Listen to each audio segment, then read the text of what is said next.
ಐತೇನು ನಿನಗೆ?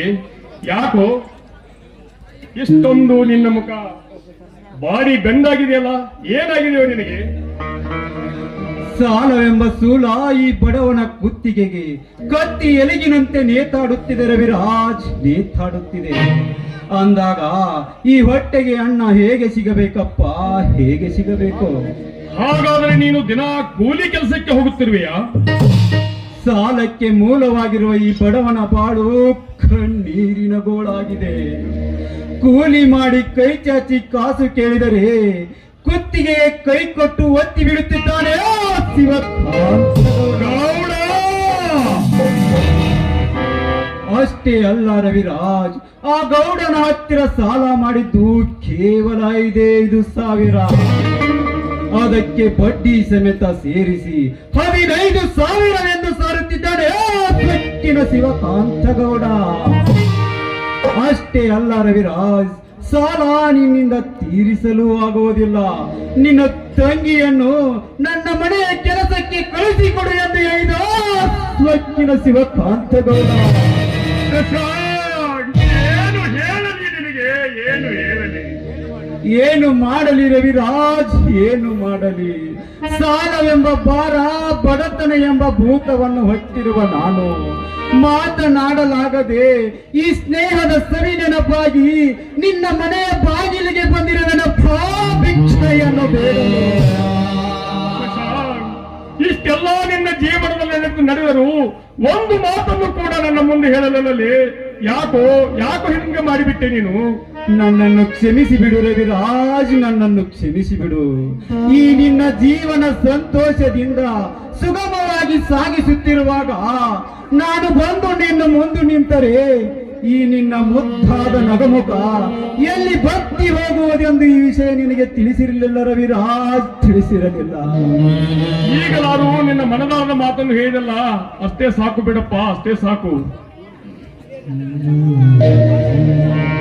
ಯಾವಾಗ ಬಂದೆ ಶಶಾಂಕ್? ಈಗಲೇ ಬಂದೆ ರಂಜಿತ್, ಈಗಲೇ ಬಂದೆ.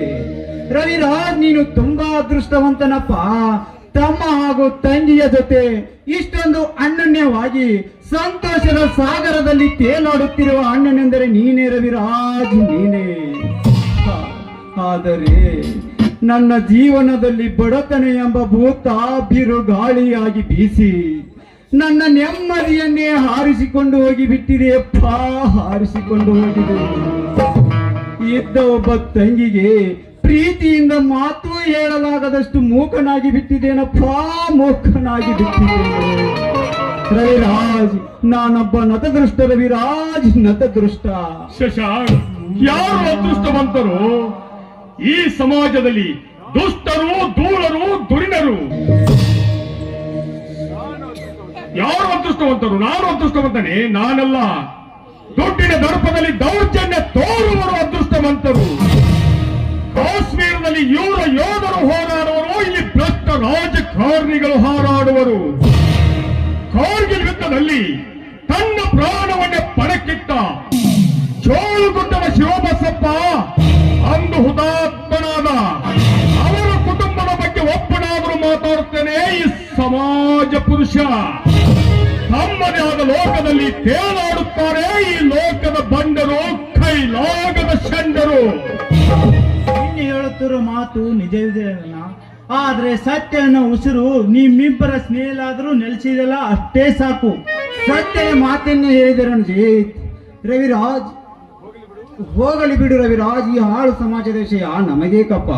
ಶಶಾಂಕ್, ನೀನು ನನಗಿಂತಲೂ ವಿದ್ಯೆಯಲ್ಲಿ ಹೆಚ್ಚು ಓದಿದವನು. ನಿನ್ನ ವಿದ್ಯೆಗೆ ಬೆಲೆ ಕೊಟ್ಟಿದ್ದೇನಪ್ಪ ಈ ಸಮಾಜ. ನಿನ್ನ ಭವಿಷ್ಯವನ್ನೇ ಲಂಚದಾಶಿಗಾಗಿ ನಿನ್ನ ಭವಿಷ್ಯವನ್ನೇ ಹಾಳು ಮಾಡಿಬಿಟ್ಟರಲ್ಲಪ್ಪ ದುಷ್ಟ ಭ್ರಷ್ಟ ಅಧಿಕಾರಿಗಳು. ಅದೇ ರೀತಿಯಾಗಿ ದುಡ್ಡಿದ್ದವನು ದೊಡ್ಡನಿದ್ದರೂ ದೊಡ್ಡವನೆಂದು ಕರೆಯುತ್ತಿದೆ ಈ ಸಮಾಜ. ರಾಜಕೀಯ ಮಾಡುವುದಕ್ಕಾಗಿ ಕೋಟಿಗಂತಲೇ ಹಣವನ್ನು ಖರ್ಚು ಮಾಡಿ ಕೈಯಲ್ಲಿ ಒಂದು ಬಾಟಲೆ ಕೊಟ್ಟ ತಕ್ಷಣ ಹೋಗು ಎಂದು ಹೇಳುತ್ತಿವೆ ಇಂದಿನ ರಾಜಕೀಯ ಪಕ್ಷಗಳು. ಒಡೆದ ಮತ್ತಿನಲ್ಲಿ ಮಾಡಿಕೊಂಡ ಮಡದಿಯನ್ನೇ ಮರೆಯುತ್ತಿದ್ದಾನೆ ಈ ಸಮಾಜ ಪುರುಷ. ರಾಜಕೀಯ ಬೊಂಬಾಟದಲ್ಲಿ ಗೊಂಬೆಯಂತೆ ಕುಣಿದು ಕುಪ್ಪಳಿಸುತ್ತಿದೆಯಪ್ಪ ಈ ಹುಚ್ಚ ಸಮಾಜ. ನೀನು ಹೇಳುವ ಒಂದೊಂದು ನುಡಿಯು ಸತ್ಯದ ಉಸಿರನ್ನೇ ಹೇಳುತ್ತಿದ್ದಾರೆ ವಿರಾಜ್. ಅಂದಾಗ ಆ ಅನ್ಯಾಯವನ್ನು ಒಡಗಿಸಲು ಯಾವನಿದ್ದಾನೆ ಈ ಊರಲ್ಲಿ ಶೂರ? ರವಿರಾಜ್, ಸಮಾಜದ ಮೂಲೆ ಮೂಲೆಯು ತುಂಬಿಕೊಂಡಿದೆ ಅನ್ಯಾಯ ಅಂದಾಗ ಒಬ್ಬರಿಂದ ಸಾಧ್ಯವೇನಪ್ಪ ಈ ಧರ್ಮವನ್ನು ಬೆಳೆಸಲು? ನುಡಿದರೆ ಶಶಾಂಕ್, ಆ ಸಾಧ್ಯ ಎಂಬ ನುಡಿಯನ್ನು ಬಣ್ಣ ಪುಂಡ ಪುಡಾರಿಗಳಿಗೆ ಗಂಡು ಗಲಿಯಾಗಿ ಅನ್ಯಾಯವನ್ನು ಮೆಟ್ಟಿ ನಿಂತು ಹನುಮಂತರ ಅಟ್ಟಹಾಸ ಅಡಗಿಸೋದೇ ಈ ಸಿಪಾಯಿಯ ಸವಾಲು. ಮೆಚ್ಚಿದ ರಣಜಿತ್ ನಿನ್ನ ಮಾತನ್ನು ಕೇಳಿದೆನೋ ಶಶಾಂಕ, ನನ್ನ ತಮ್ಮನಾಡಿದ ಮಾತನ್ನು. ಆ ಗೌಡನಾಡಿದ ಮಾತಿಗೆ ತಲೆ ತಗ್ಗಿಸಿ ಬಂದು ನಿಂತಿದ್ದಲ್ಲ, ನಾಚಿಕೆ ಆಗಬೇಕು ನಿನ್ನ ಜನ್ಮಕ್ಕ. ಹೇಳಿದ ಮಗನ, ಒಂದು ವೇಳೆ ನಿನ್ನ ಸ್ಥಾನದಲ್ಲಿ ನಾಡೇನಾದರೂ ಇದ್ದಿದ್ದರೆ ಆ ಗೌಡನ ಎದೆಗೆ ಹೊತ್ತು ಹಕ್ಕಿಸಿ ಬಿಕ್ಕಿಸಿ ಬಿಡುತ್ತಿದ್ದೆ ಕರ್ಣದ ಕಕ್ಕಸವನ್ನು, ಆ ಶ್ರೀಕಾಂತೇಗೌಡನ ಕಪಟದ ಕೊಳೆಯನ್ನ. ಏನು ಮಾಡಲಿ ರವಿರಾಜ್, ಏನು ಮಾಡಲಿ? ನಿನ್ನಷ್ಟೇ ರೋಷ ಆವೇಶ ನನಗೂ ಕೂಡ ಒಚ್ಚಿ ಬರುತ್ತಿದೆ. ಆ ಸಕ್ಕಿನ ಶಿವಕಾಂತಗೌಡನ ಹೇಳ ಕೊಚ್ಚಗಳನ್ನು ನೆನೆದರೆ. ಆದರೆ ಮನೆಯಲ್ಲಿ ಬೆಳೆದು ನಿಂತಿರುವ ನನ್ನ ಮುದ್ದು ತಂಗಿ ಇದ್ದಾಳೆ. ದೊಡ್ಡಿನ ದರ್ಪದಲ್ಲಿ ಸೇಡಿನ ಸರ್ಪವಾಗಿ ಕಚ್ಚಿದರೆ ಏನು ಮಾಡಲಿ ರವಿರಾಜ್, ಏನು ಮಾಡಲಿ? ಕಟಕನ ಕೈಯಲ್ಲಿ ಕುರಿ ಸಿಕ್ಕರೆ ಕಚ್ಚಿ ಕಡಿದು ತಿನ್ನುವನೇ ಹೊರತು ಕರುಣೆಯನ್ನು ತೋರಿಸಲಾರ. ಸಾಕಿ ಸಲುಹಿದ ಕುರಿ ಕಟಕನ ಬಾಯಿಗೆ ತುತ್ತಾಯಿತೆಂದು ಕಣ್ಣೀರು ಹಾಕಲೇ, ಅಥವಾ ಸಿರಿವಂತರ ಸ್ವಾಧೀನವಾಯಿತೆಂದು ಗಗೈಸಿ ನಗಲೆ? ಹೇಳು ರವಿರಾಜ್, ಹೇಳು. ಶಶಾಂಕ್, ಈ ನಿನ್ನ ಮಾತನ್ನು ಕೇಳಿ ನನ್ನ ಕರಳು ಹಿಂಡಿದಂತಾಯ್ತಪ್ಪ, ನನ್ನ ಕರಳು ಹಿಂಡಿದಂತಾಯ್ತು. ಅಣ್ಣ, ಈ ಹಳ್ಳಿ ಹುಲಿಯಾಗಿ ನೀನು ಈ ರೀತಿ ತಲೆ ತಗ್ಗಿಸಿದರೆ ಹೇಗಣ್ಣ? ನೀನು ಹುಲಿ, ರಾಜ ಹುಲಿ. ಅಣ್ಣ, ಈ ನಿನ್ನ ತಮ್ಮ ಕಾರ್ಗಿಲ್ ಯುದ್ಧದಲ್ಲಿ ಹೋರಾಡಿ ವಿದೇಶಿಯರನ್ನು ಒದ್ದು ಓಡಿಸಿ ನಮ್ಮ ಭೂತಾಯಿಯನ್ನು ಕಾಪಾಡಲು ಹೊಟ್ಟಿದ್ದಾನೆ ಶಿಸ್ತಿನ ಸಿಪಾಯಿಯಾಗಿ. ಆದರೆ ನೀನು ಈಗಲೇ ಆ ಗೌಡನ ಕಾರ್ಮದ ಕೋಟೆಗೆ ನುಗ್ಗು ಆಗಲಿ ರಣಜಿತ, ಆಗಲಿ. ನಾನು ಈಗಲೇ ಶಿವಕಾಂತ್ ಗೌಡನ ಕರ್ಮದ ಕೋಟೆಗೆ ನುಗ್ಗಿ ನನ್ನ ಗೆಳೆಯನ ಸಾಲವನ್ನು ನಾನು ತೀರಿಸಿ ಬಂದೇ ಬರುತ್ತೇನೆ. ನೀನು ಬೇಗ ನಡೆಯಪ್ಪ, ನಿನ್ನನ್ನು ಬೆಳಗಾವವರೆಗೆ ಬಿಟ್ಟು ಬರುತ್ತೇನೆ, ಬೇಗ ನಡಿ. ತಂಗಿ, ನನ್ನ ಗೆಳೆಯ ಪಾಪ ಬಹಳ ಹಸುದು ಬಂದಿದ್ದಾನವ. ಅವನಿಗೆ ಸರಿಯಾಗಿ ಹೊಟ್ಟೆ ತುಂಬ ಊಟವನ್ನು ಹಾಕಮ್ಮ, ಊಟವನ್ನು ಹಾಕು. ಹಾ ರಣಜಿತ್, ನಡಿಯಪ್ಪ, ನಿನ್ನನ್ನು ಬೆಳಗಾವಿ ಬಸ್ ಸ್ಟ್ಯಾಂಡ್ ವರೆಗೆ ಬಿಟ್ಟು ಬರ್ತೀನಪ್ಪ, ನಡಿ. ನೀನ್ ಬರುವಾಗ ನನಗೆ ಇಷ್ಟವಾದ ಸೀರೆ ಹಾಗೂ ಹೂ ತೆಗೆದುಕೊಂಡು ಬರ್ಬೇಕು. ಆಯ್ತು ನನ್ನ ಮುದ್ದಿನ ತಂಗಿ, ನೀನೇ ಹೇಳಿದ ಹಾಗೆ ನಿನ್ಗೆ ಸೀರೆ ಹೂವನ್ನು ತಪ್ಪದೇ ತರುತ್ತಾನೆ. ಆಯ್ತನಮ್ಮ? ಆಗ್ಲೇನ. ನೀನಲ್ಲಿ ಸರಿಯಾಗಿ ಊಟ ಮಾಡು, ಆರೋಗ್ಯ ಚೆನ್ನಾಗಿ ನೋಡ್ಕೋ. ಸ್ವಲ್ಪ ಏನಾದ್ರೂ ನಗಡಿ ಬಂದ್ರೆ ಶುಂಠಿ ಕಾಯಿಸ್ಕೊಂಡು ಕುಡಿ, ಆಯ್ತಾ? ಆಯ್ತು ತಂಗಿ. ಹಾ ಅಣ್ಣ, ಸ್ವಲ್ಪ ತಾಳು ಬಂದೆ. ಅಣ್ಣ, ತಂಗಿ, ಅಣ್ಣ, ನನ್ನ ತಂಗಿಗೆ ಯಾವುದೋ ತೊಂದರೆ ಆಗದಂತೆ ಹೂವಿನಂತೆ ನೋಡ್ಕೊಳ್ಳೋಣ, ಹೂವಿನಂತೆ. ಆಯ್ತು ಬಿಡು ರಣಜಿತ, ನನ್ನ ತಂಗಿಯನ್ನು ನನ್ನ ಕಣ್ಣ ರೆಪ್ಪೆಯಂತೆ ಕಾಪಾಡಿಕೊಳ್ಳುತ್ತೇನೆ. ನೀನು ನಿನ್ನ ಆರೋಗ್ಯದ ಬಗ್ಗೆ ಗಮನ ವಹಿಸು. ಆ ಭಾರತದ ನೆಲವನ್ನು ನುಂಗ ಬಂದಿರತಕ್ಕಂಥ ವಿದೇಶಿಗರನ್ನ ಒದ್ದು ಬುದ್ಧಿ ಕಲಿಸಿ ಬೇಗ ಬಾರಪ್ಪ ಮನೆಗೆ, ನೀನು ಬೇಗ ಬಾರಪ್ಪ. ಅಣ್ಣ, ನೀನೀಗ ಯುದ್ಧಕ್ಕೆ ಹೋಗ್ತಾ ಇದೀಯಾ, ಅಲ್ಲಿ ಜಯಶಾಲಿಯಾಗಿ ಬರ್ಲಿ ಅಂತ ನಾನು ನಿನ್ಗೆ ದೃಷ್ಟಿ ತೆಗಿತೀನಿ.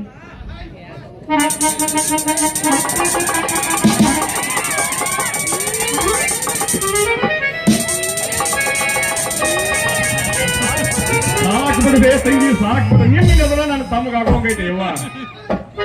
ಏನು ನೀನು ಹೀಗ್ ಮಾತಾಡ್ತೀಯಲ್ಲ? ಆಯ್ತು ತಂಗಿ, ನಾನೇನ್ ಬರ್ಲಮ್ಮ, ಆಶೀರ್ವಾದ ಮಾಡ್ತಂಗಿ. ಅಣ್ಣ, ನೀನು ಆಶೀರ್ವಾದ ಮಾಡು.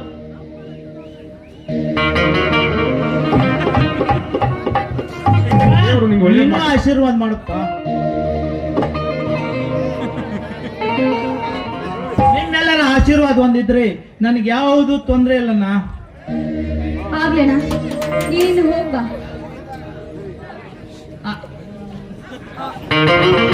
ಹೋಗಿ ಬಾರಂಜಿತ್, ಯುದ್ಧದಲ್ಲಿ ಗೆದ್ದು ಜಯಶಾಲಿಯಾಗಿ ಈ ಕನ್ನಡ ನಾಡಿನ ಹೆಮ್ಮೆಯ ಪುತ್ರನಾಗಪ್ಪ.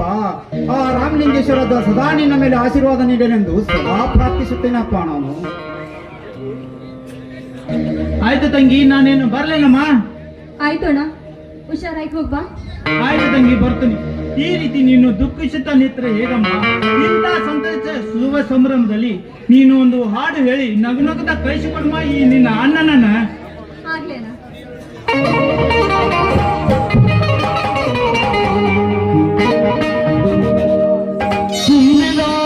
ಮನೆಯಲಿ ಬೆಳಗಿದೆ ನನ್ನ ದೀಪ, ನಮ್ಮ ಮನೆಯಲ್ಲಿ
ಆಯ್ತಣ್ಣ, ಆದಷ್ಟು ಬೇಗ ಬಾ. ಆಯ್ತು ತಂಗಿ, ಬರ್ತೇನೆ.